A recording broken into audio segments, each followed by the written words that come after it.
Yung sinasabi ni Senator Amy na laging ibinibilin sa kanya nung tatay niya, si PBBM, nagigets ko eh.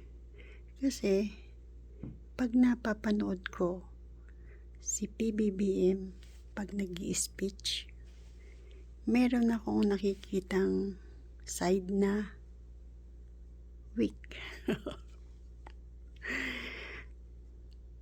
Agree ako sa sinasabi ni Tatay Digong na weak. Kung weak siya at lagi siyang pinababantayan ng tatay niya kay Senator Amy,